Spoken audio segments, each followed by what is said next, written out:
Vamos a compartir algunas verdades bíblicas en esta mañana. Y para todos ustedes que nos visitan o que tal vez han oído pocas veces acerca de la Biblia, es el primer libro en haber sido impreso en la imprenta de Gutenberg, el primer libro en haber sido impreso.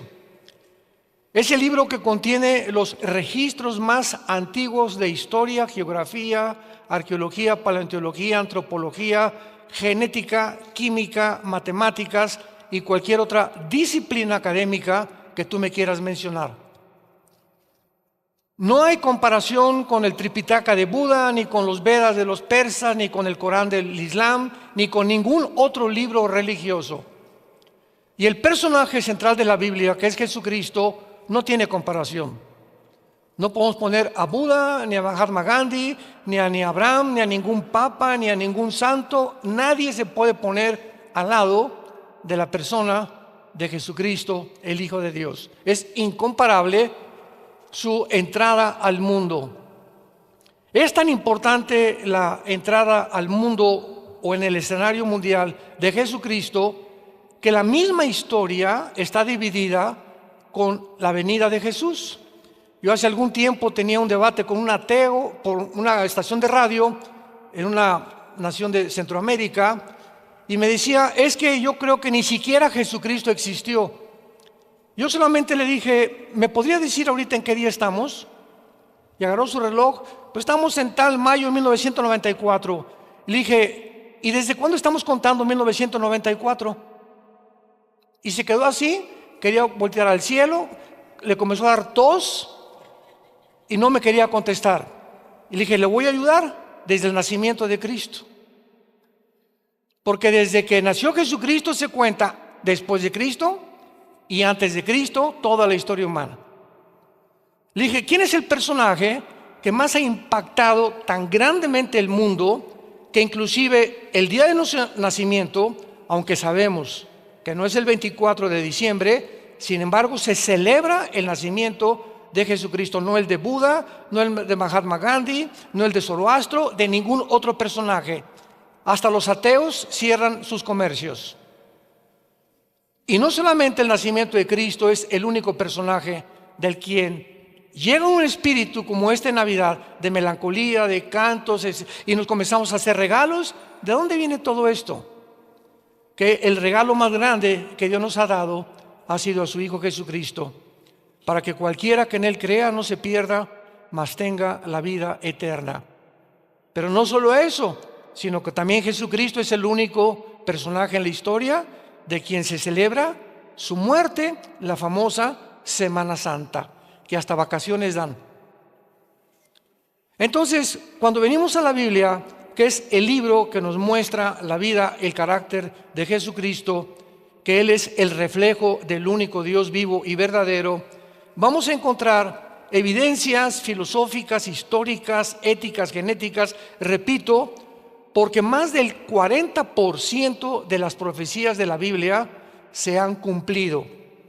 Una de las más grandes profecías que se cumplieron en el siglo pasado fue el 14 de mayo de 1948, cuando la nación de Israel, después de casi 2000 años de exilio, regresa de una forma sorprendente, asombrosa, que ninguna civilización nunca jamás había tenido lugar, un evento de una nación que haya sido exiliada al mundo y que no hayan sido absorbidos ni de su cultura, ni sus tradiciones, ni su religión, ni nada de lo que Israel había tratado de mantener y que lo mantuvo durante cerca de 2000 años. No ha habido eso.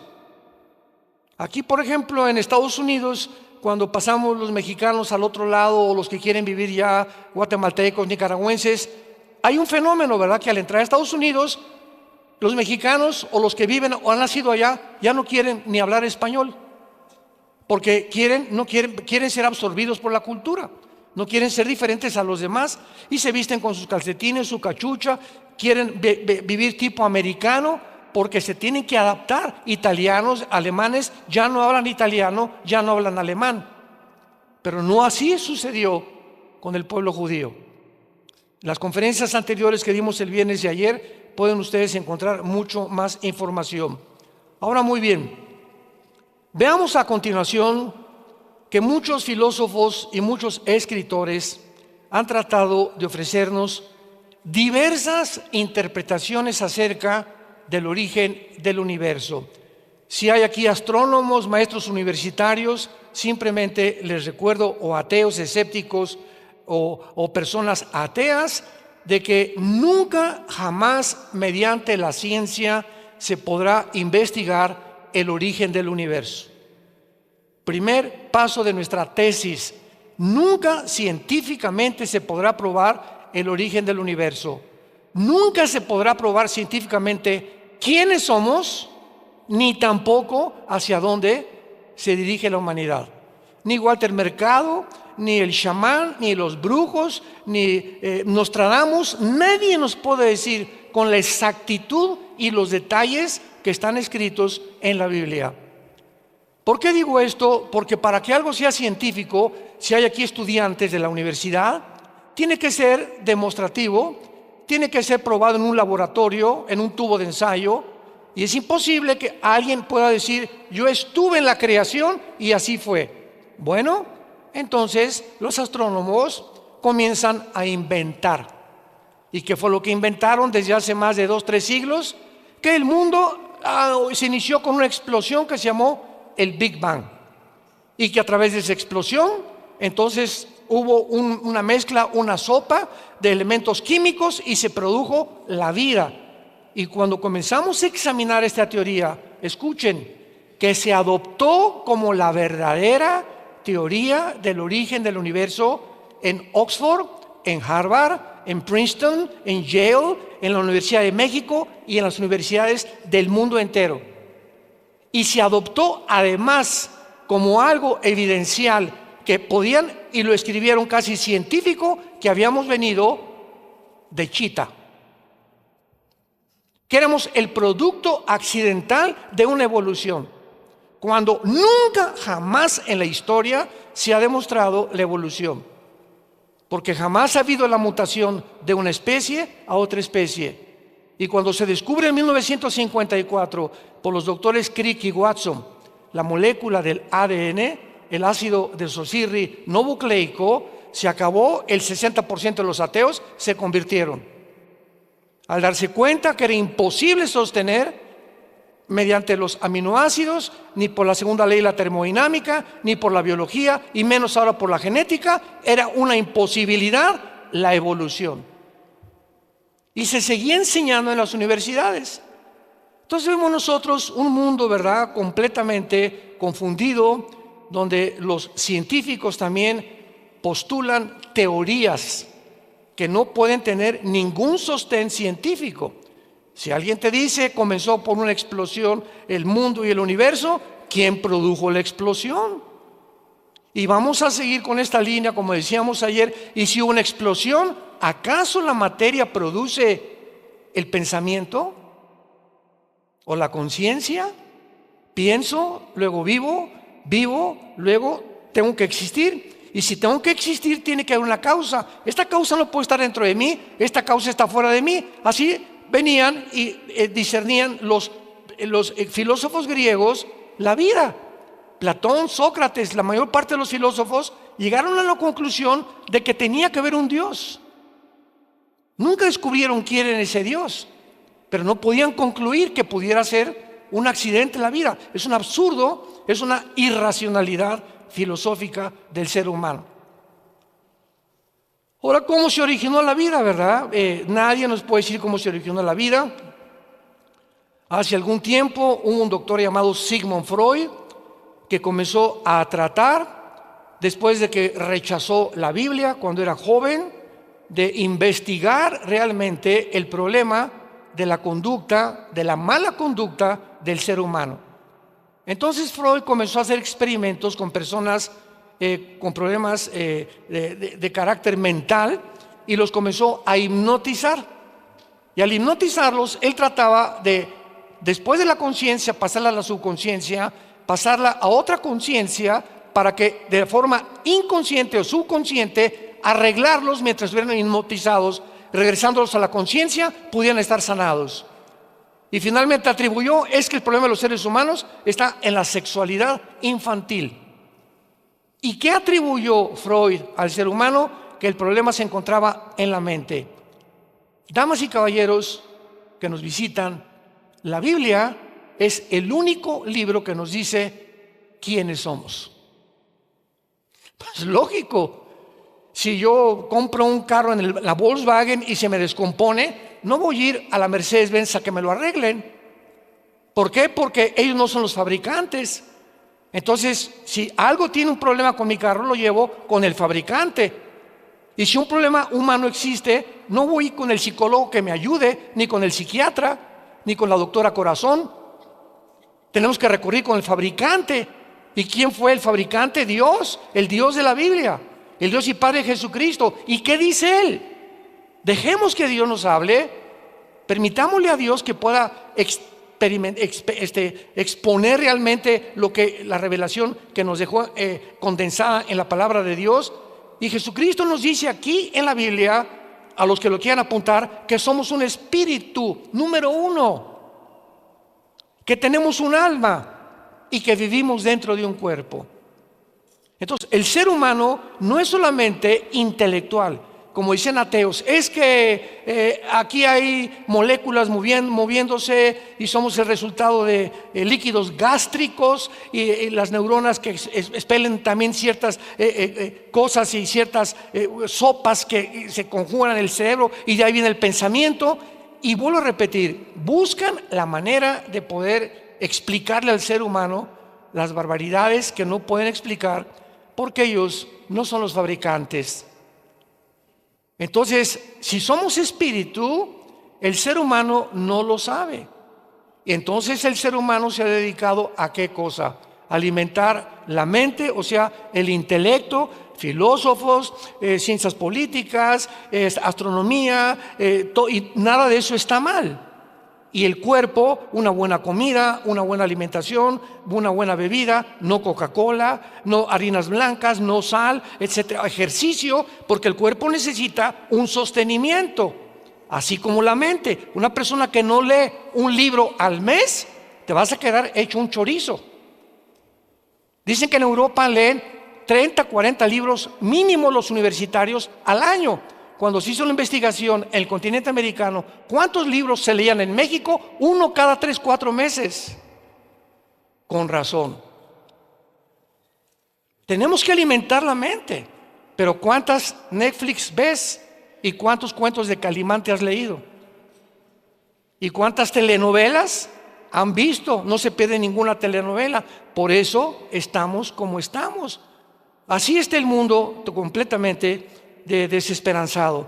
Entonces baja Jesucristo, Dios manda al mundo a su Hijo Jesucristo hace 2000 años y Jesucristo dice esto: no solo de pan vivirá el hombre, y se lo dice a Satanás, Mateo capítulo 4, sino de toda palabra que sale de la boca de Dios. Dios viene en la forma de su Hijo al mundo a decirnos: si tú eres espíritu, hijo mío, tu espíritu está completamente muerto. Y entonces estás tratando de comprender el universo, el mundo, mentalmente, intelectualmente, e intelectualmente es limitada el pensamiento y el conocimiento humano. Y cuando un ser humano quiere tratar sin el espíritu, intelectualmente, de buscar y conocer a Dios, acaba loco. Y el ejemplo más grande es Friedrich Nietzsche del siglo XX, un filósofo alemán que escribió Dios está muerto y fue contagiado por Carlos Marx, que dijo Dios no existe, el problema son la lucha de clases. Si el proletariado le quita a la burguesía esto, ¿verdad?, y derriba a la burguesía, se van a nivelar, va a haber equidad. Y ahora el Foro Económico Mundial en el siglo XXI, léelo, es la copia completa del comunismo y del marxismo de izquierda hegeliano y la dialéctica materialista. Métete a Google, Foro Económico Mundial, y dice: bienvenidos a esta ciudad, no vas a tener casa, no vas a tener ropa, bienvenidos porque no tienes por qué tener nada. Y esta teoría se está ya implementando en México. Hace 2 semanas comenzaron las expropiaciones en México, que es el cuarto paso de la agenda. Y estamos aceptando y vamos al camino de Venezuela, de Cuba, de Nicaragua, de Colombia y de Bolivia. Y nadie está consciente de todas estas cosas. Seguimos como borregos, conformándonos solamente en mi mundo, sin interesarme lo demás, ni tampoco poner a Dios dentro de mi vida. Lo sacamos de la ecuación y por eso perdemos completamente el rumbo. Entonces Jesucristo nos dice, tu espíritu necesita alimento, y el único alimento para nuestra vida espiritual se encuentra en la Biblia. Dice el 2 de Pedro capítulo 2, deseen como niños recién nacidos la leche espiritual para que por ella crezcan para salvación. Entonces, si tú no tienes contacto con la Biblia, pues eres muy inteligente y esto y el otro, y vas a llegar un momento en el que con tanto conocimiento intelectual no vas a entender ni quién eres. Y se llegan ahora las personas más influenciables, más multimillonarias y los filósofos más grandes del siglo XXI a reunir en Davos, Suiza, una vez al año, con todos los exmandatarios, exsenadores, pensadores, filósofos, y acaban de declarar en el Foro Económico Mundial que somos dioses. Que somos dioses. Y que la Biblia no existe ni Cristo existe. Y que vamos a crear una superraza de seres humanos, porque tenemos ahora la tecnología, la cibernética, y tenemos ahora la genética para mezclar ya razas y mezclar las características del murciélago, que tiene un radar, y sacar el ADN del murciélago, mezclarlo con el ADN del ser humano o con el ADN de un león, para que seamos hombres guerreros, y además con el radar, y mezclar así todos los ADNs cuando la misma genética lo impide. Y se vuelven mutaciones, ¿verdad? Se vuelven cosas híbridas o quimeras que no pueden tener ninguna realidad real, científica. Pero es la locura a la que hemos llegado, hermanos, en Cristo. Damas y caballeros. Y tenemos que abrir los ojos para darnos cuenta que tenemos que comenzar a regresar a Dios. ¿Cuál es el verdadero propósito de nuestra existencia?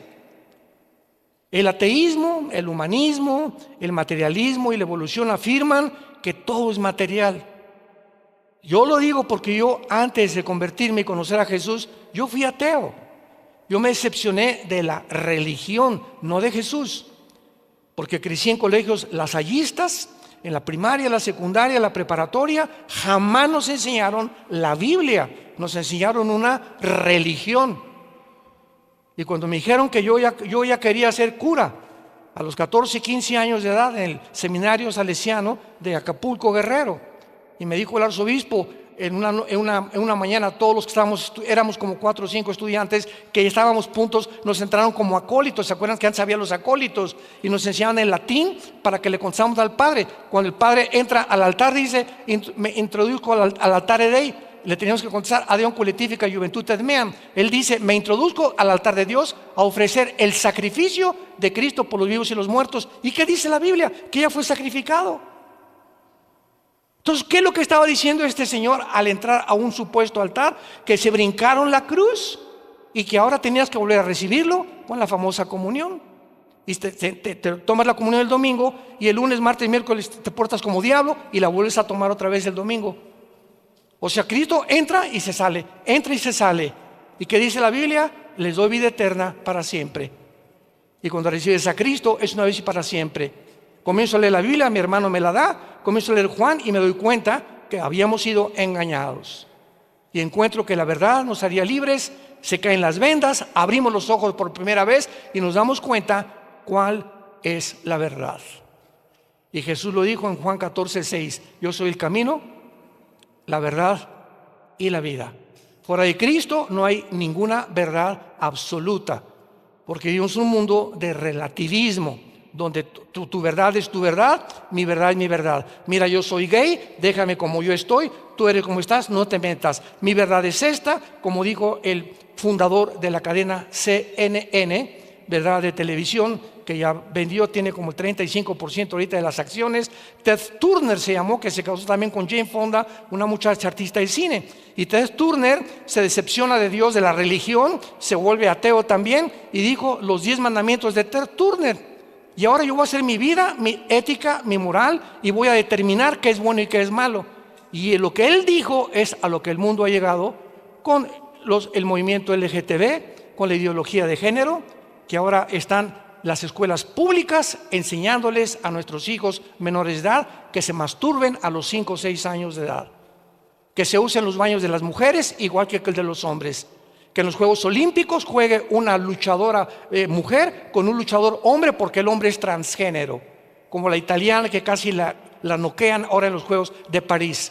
El mundo está completamente desarticulado, ha perdido la brújula, porque le han dicho a Dios: no te metas con nosotros, somos lo suficientemente inteligentes para poder determinar qué cosa es bueno y qué cosa es malo.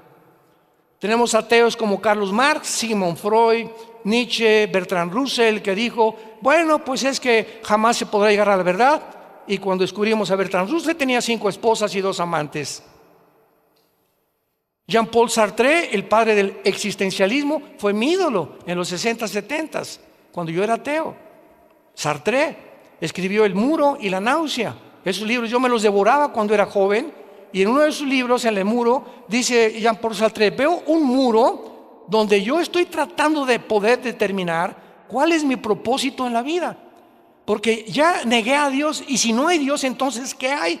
Y pone ahí: me estrellé contra el muro porque no puedo brincar ese muro al otro lado. Y dice Sartre: yo sé que al otro lado hay algo, pero no puedo verlo. Y lo que él estaba diciendo es: he descubierto que estoy limitado, que por más inteligente que yo sea, no voy a poder comprender a Dios. Es necesario que Dios se revele a mi mente, porque por medio de mi intelecto nunca lo podré comprender, que es exactamente lo que la Biblia dice.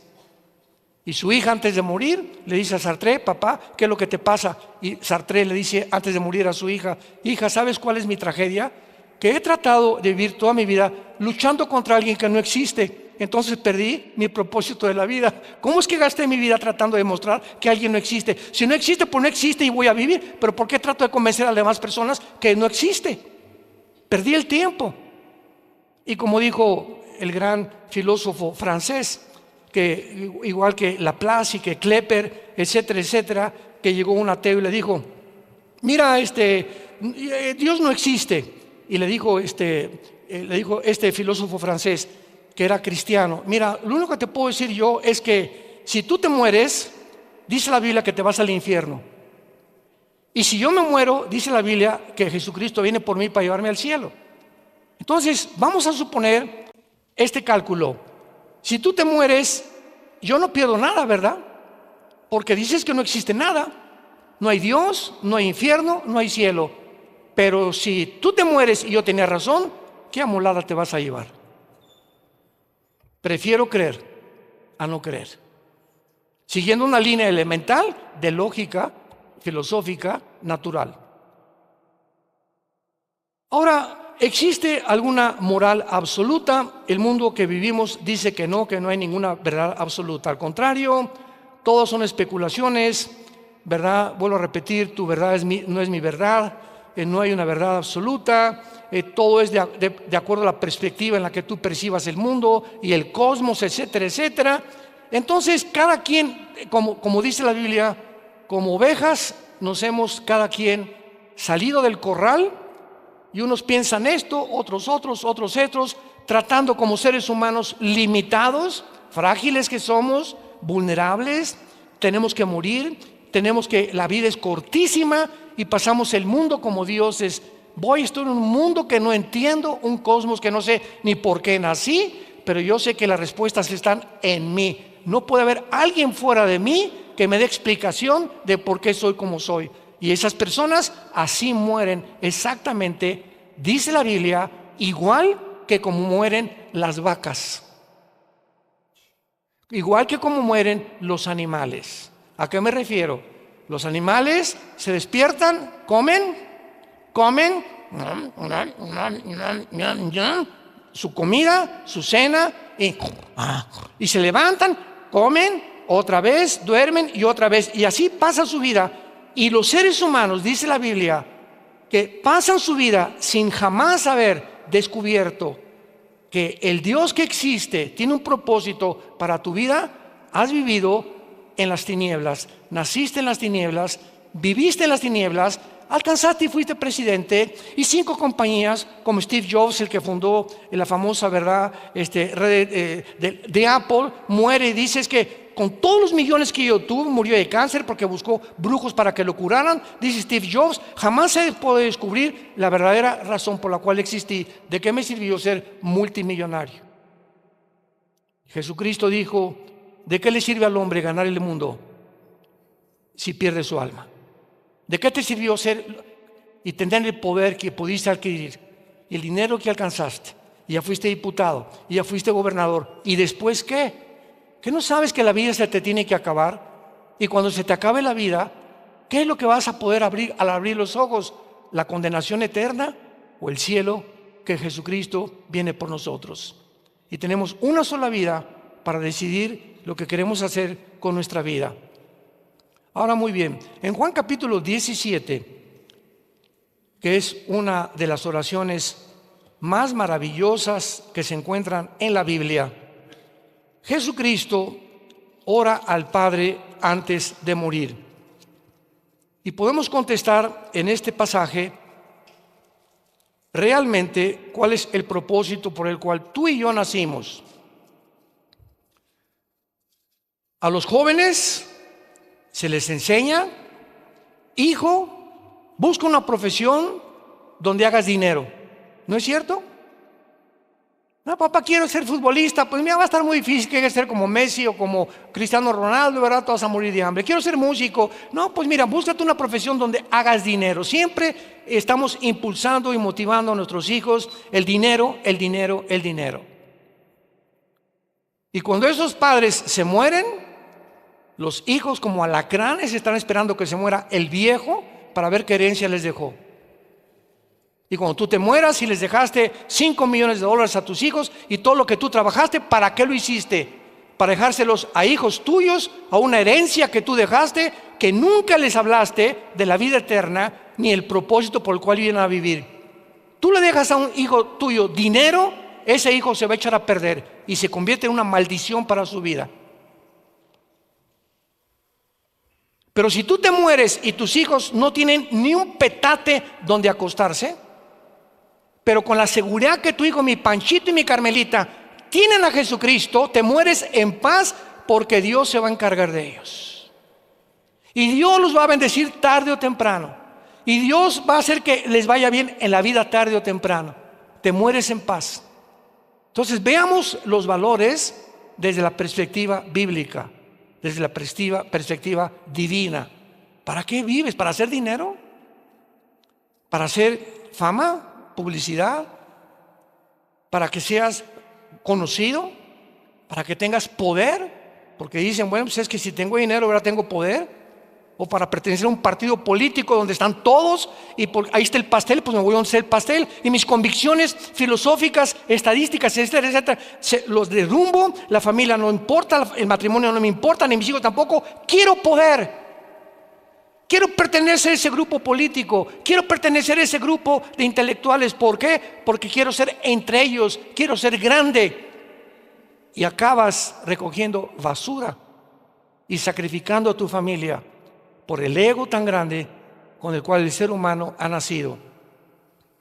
Dice Juan 17, Cristo antes de morir, estas cosas habló Jesús, levantando los ojos al cielo, y dijo: Padre, la hora ha llegado, glorifica a tu Hijo para que también tu Hijo te glorifique a ti.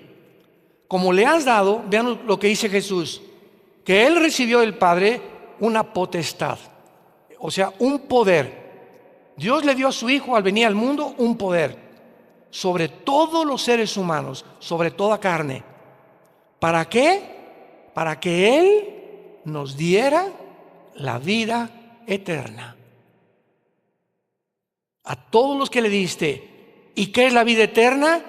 Que te conozcan a ti, al único Dios verdadero, y a Jesucristo a quien tú has enviado.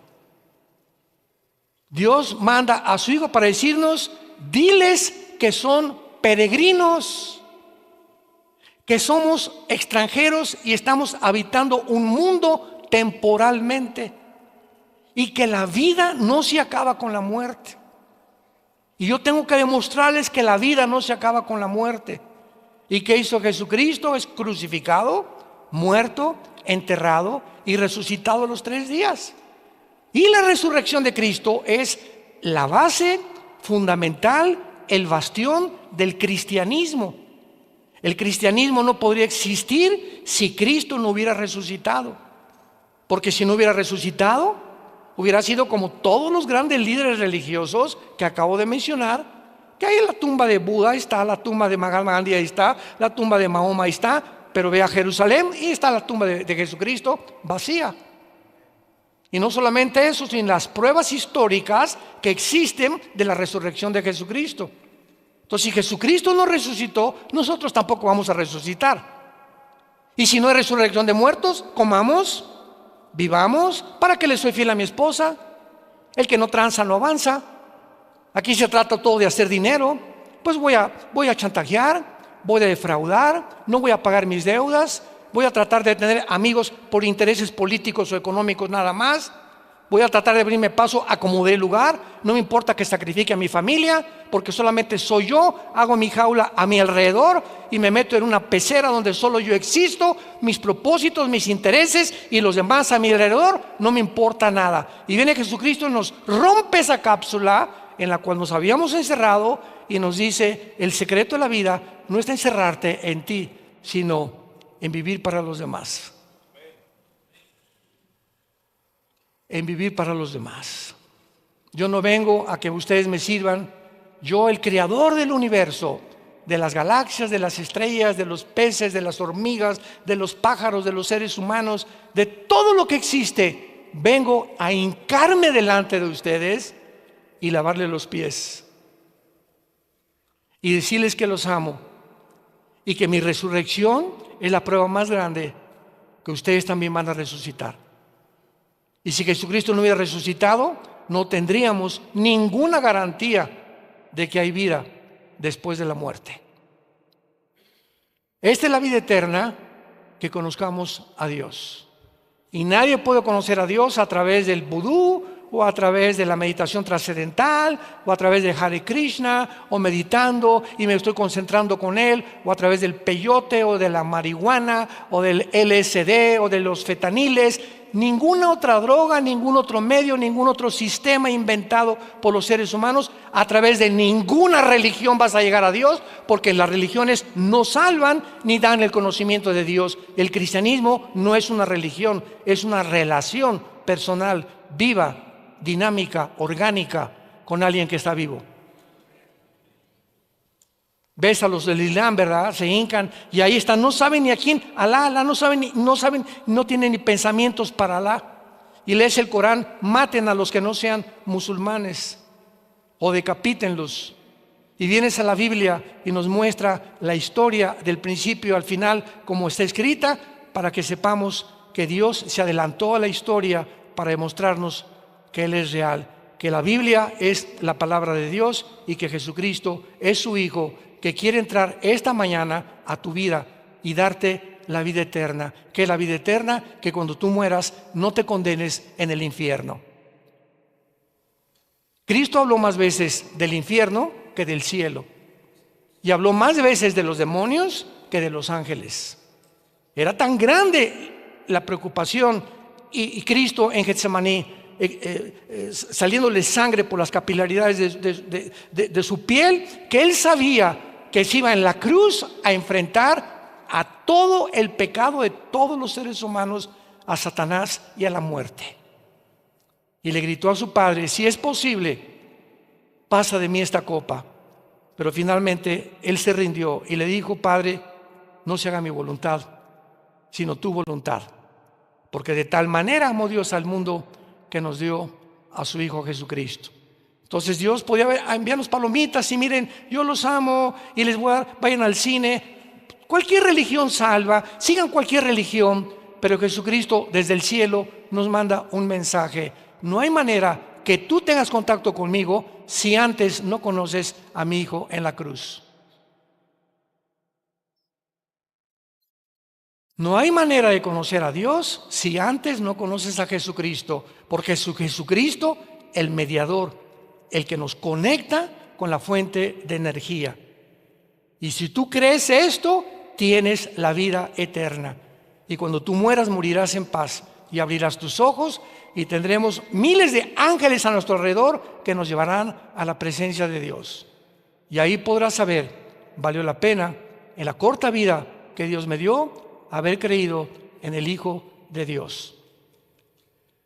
Ahora veamos claramente también que en la Biblia encontramos varias falsas doctrinas y casi todas las cartas de los apóstoles, como Timoteo, Filipenses, Gálatas, la carta a los Corintios, son advertencias que mientras estemos los cristianos en este mundo, se van a levantar falsos apóstoles, falsos profetas, falsos maestros que por todos lados van a tratar de engañar. Les voy a citar algunos rápidamente. Por ejemplo, hay una secta que se llama los Testigos de Jehová y fueron fundados por Charles Russell en 1844 y ellos profetizaron que Cristo vendría en 1874 y que el mundo acabaría en 1914. Ellos no creen en el infierno, no creen tampoco que Cristo es Dios, no creen en la vida eterna. Eso es una falsa, completamente un falso profeta. Tenemos al fundador de los mormones, José Smith, 1880. Este hombre, José Smith, un día llegó con su esposa y le dijo, ¿sabes qué? Que se me apareció un ángel que se llamaba Moroni. Y este ángel me dijo que fuera a cierto lugar, un montecito, e iba a encontrar yo unas tablas escritas en egipcio cuneiforme y que yo las tradujera, y de ahí salió el libro del Mormón. Vamos a ver que fue una mentira. Y además le dijo a la esposa, y además me dijo el ángel que tú no eras la única, que puedo tener 10 igual que tú. Yo le he dicho muchas veces que si yo llego a mi casa mañana y le digo a mi esposa, duermo en el suelo. O me dice, ahí está tu maleta, ¿verdad? Y agarra carretera. O sea, vino el politeísmo. Entonces, este hombre, José Smith, dijo esto, ¿verdad? Cosa que no es verdad, porque el libro del Mormón es una versión falsa de la Biblia, King James en inglés, con algunas modificaciones. Tampoco ellos creen que Jesucristo es Dios, pero además tienen el libro del Mormón, la perla de gran precio, Doctrinas y Convenios, donde se introduce la poligamía, y fue muerto él en la cárcel, porque en ese tiempo la Constitución de Estados Unidos fue hecha y estaba prohibido tener más de 2 o 3 mujeres viviendo contigo. Lo mataron a José Smith en la cárcel. Tenemos a Jim Jones, 1978. ¿Se acuerdan de Jim Jones? Era, entre comillas, se decía pastor en California.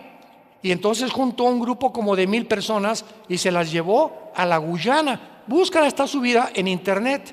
Y se los llevó a la Guyana junto a Venezuela, y allá les dijo que era el milenio, que iba Jesús muy pronto a venir por ellos. Y entonces comenzaron todos a trabajar en el campo. Al año de estar ahí en la Guyana, comenzó a decirles a los hombres que sus esposas eran de él, y comenzó a tener relaciones con todas las mujeres del campamento casadas, y a tener hijos con todos. Y los hombres, de una forma incomprensible, pero comprensible espiritualmente porque eran demonios, se convencieron los hombres que él era Mesías y le entregaron a sus esposas. Tú dirías, yo tendría que estar loco para hacer eso, ¿verdad? Pero cuando un demonio entra a una persona y te altera las neuronas, ya no piensas de una forma normal, comienzas a hacer locuras, precisamente por la influencia demoníaca en tu mente. Entonces Jim Jones, ¿verdad? Finalmente los senadores de Estados Unidos mandaron aviones para investigar qué estaba pasando en la Guyana con los ciudadanos americanos. Entonces él descubrió, y cuando iban saliendo de regreso los senadores que descubrieron que era un falso profeta, los mataron a todos en el aeropuerto. Hasta que al final él a todos los 1,000 personas del campamento les dio a beber en un Kool-Aid veneno, y todos se suicidaron, y él se pegó un balazo en la cabeza. Y tenemos a David Koresh también, David Koresh, 1993, en Waco, Texas, líder de la secta los Davidianos. Enseñaba que él era el ángel del Apocalipsis. Sedujo lo mismo a todas las mujeres. y a los niños los violaba. Ordenó que compraran armas largas, y cuando llegaron el ejército, la FBI, la policía para rodear el campamento y darse cuenta que no era un grupo cristiano, incendiaron completamente y se murieron quemados la mayoría. Y tenemos finalmente a Juan Carlos Miranda en el año 2000, líder de la secta Creciendo en Gracia. Ven el internet, Juan Carlos Miranda dijo primero que él era Cristo, después el anticristo. Y cuando entraba hacia el púlpito decían: damas y caballeros, Jesucristo en persona. O sea, ¿cómo puede un público, el día que Alá les diga Jesucristo en persona, ustedes van a ir a esta iglesia, ¿verdad? Van a decir: Alá, el pastor ya se volvió loco, ¿qué le pasa? Pero ¿cómo es posible, pregunta, que haya un público que acepte esto? Nos damos cuenta que poco a poco el engaño va entrando porque los cristianos no quieren estudiar la Biblia. Y llega el momento en tu negligencia espiritual que comienzas a creer cualquier cosa, porque ya no tienes el discernimiento para saber quién es verdadero y quién es falso, porque no te ha gustado nunca estudiar las Sagradas Escrituras. Y finalmente tenemos también extremos en las profecías bíblicas. Por ejemplo, hace algún tiempo oí que no sé cuántos se acuerden de las famosas lunas de sangre. ¿Se acuerdan?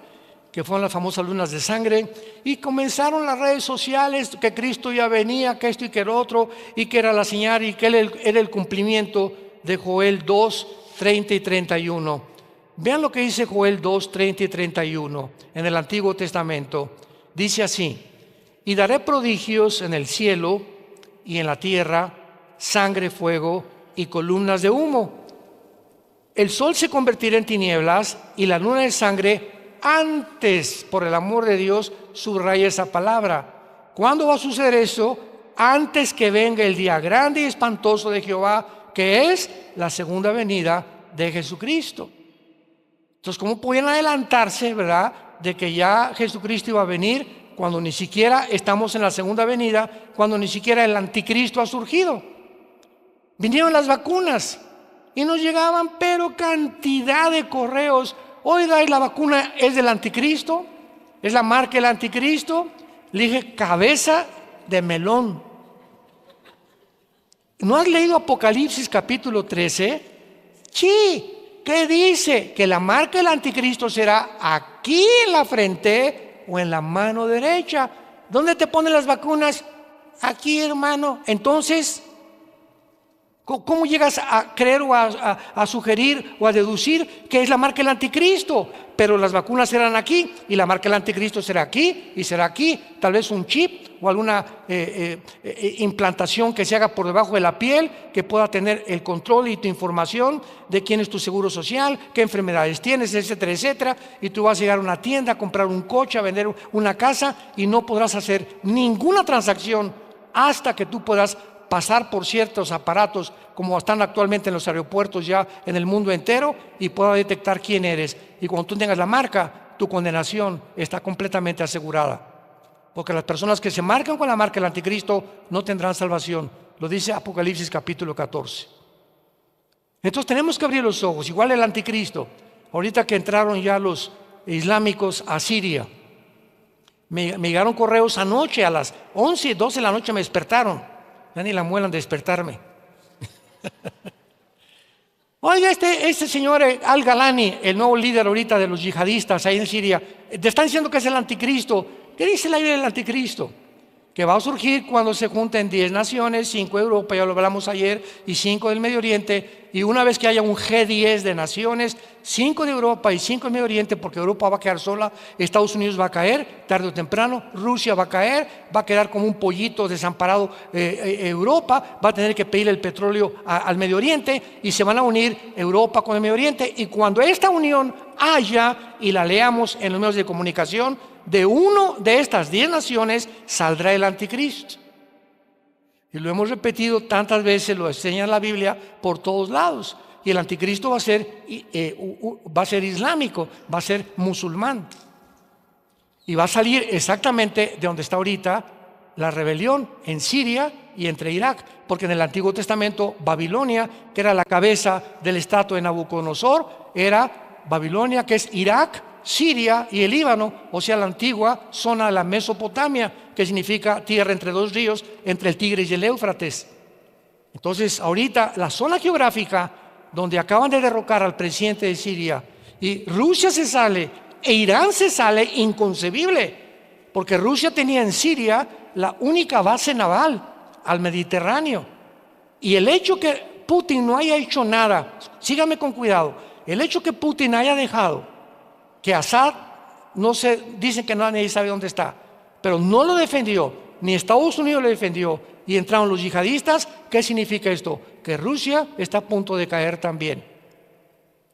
Pero acuérdense cuando cayó el comunismo en 1991, que Mikhail Gorbachev dijo, es que teníamos desde los 80s, 10 años, con una vida de bluff. La Unión Soviética era una fachada, donde todo el mundo, Rusia y el poder, estábamos en la pobreza, dijo Gorbachev. Sacamos a Dios y nos alejamos del capitalismo. Y ahorita igual en sus últimos, Putin, voy a usar las bombas nucleares y voy a hacer esto por el otro. ¿Y por qué le pidió 25,000 soldados a Norcorea hace como 3 o 4 semanas? Porque no ha podido con la guerra de Ucrania. Porque no ayuda ahorita y defiende la única base naval que tiene, porque es puro bluff, nada más. El poder de Putin es la guerra nuclear. Y si llega a usar las bombas nucleares, entonces sí, seguramente va a ser la causa de la caída de Washington. Solamente falta un misil nuclear a Washington para que solamente la ciudad de Washington desaparece el gobierno de Estados Unidos. Una bomba en Moscú, desaparece toda la Unión Soviética. Entonces estamos en un mundo de una confrontación donde todas las piezas están acomodando y la Biblia nos dice exactamente cómo vamos a llegar hasta el fin para que tengamos paz. Para que en esta mañana te arrepientas de tu vida, para que en esta mañana consideres que tú no tienes la garantía, ni yo tampoco, de que mañana vamos a amanecer. Nuestra vida siempre pende de un hilo, un infarto al corazón, de repente te sientes muy bien y vas al doctor, discúlpeme don Pancho, pero la radiografía dice que usted está lleno de cáncer, una embolia cerebral, una bala perdida, un accidente de tránsito. Ni tú ni yo sabemos que mañana vamos a vivir. La Biblia dice, como tú no sabes y tu vida es tan inestable y tan incierta, acuérdate y no te endurezcas cuando oigas su voz. No se endurezcan cuando ustedes oigan la voz de Dios. Y esta voz que es a través de la Biblia, yo no soy la voz de Dios, es la Biblia. Yo cito y les digo lo que dice la Biblia. Yo no soy profeta ni apóstol. Soy un simple pastor que comparto este mensaje hace 47 años para decirles a ustedes, este libro dice, no digan, el pastor dijo, la Biblia dice que te arrepientas por cuanto Dios ha establecido un día en el que va a juzgar a los vivos y a los muertos. Va a haber un juicio y todos los hombres y presidentes y dictadores y criminales y violadores van a ser juzgados. Y si murieron aparentemente sin ser encarcelados, en la otra vida no se le escapan a Dios, porque la Biblia dice, Dios no puede ser burlado. Así que esta es tu oportunidad que tú tienes de venir a la cruz. Ven a la cruz en esta mañana, arrepentido, sinceramente en tu alma, y dile a Cristo estas palabras con tu rostro inclinado. Dile, Padre Santo que estás en el cielo. En silencio lo puedes hacer. Te doy las gracias por haber hablado a mi corazón en esta mañana a través de la Biblia y hacerme consciente que no he vivido según tu agrado,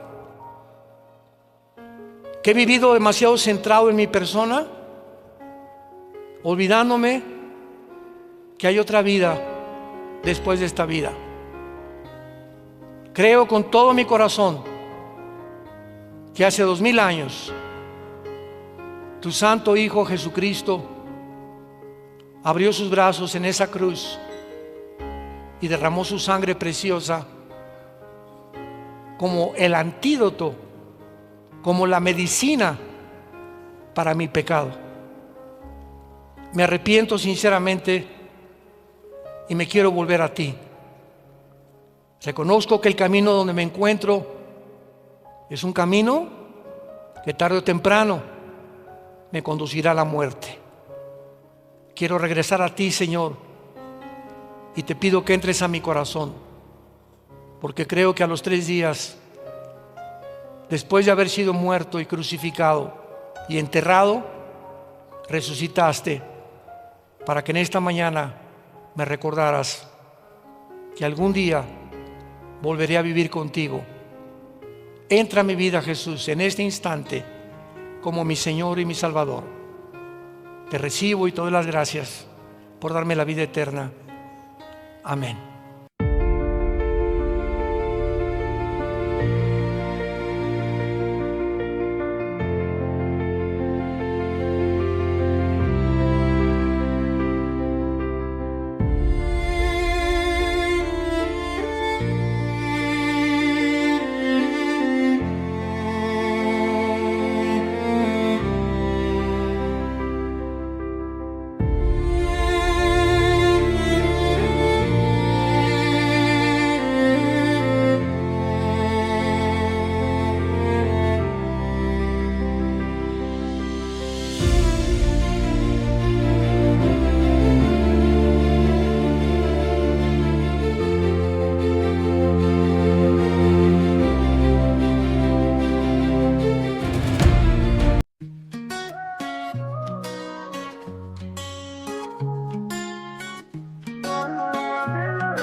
Cada día que amanece veo tu luz brillar. En mi corazón florece un deseo de paz sin cesar. Tu sonrisa es mi guía en la tormenta y la calma. Quiero verte siempre feliz, es un anhelo que nace del alma. Que la vida te regale mil razones para reír, que encuentres en cada detalle un motivo para vivir.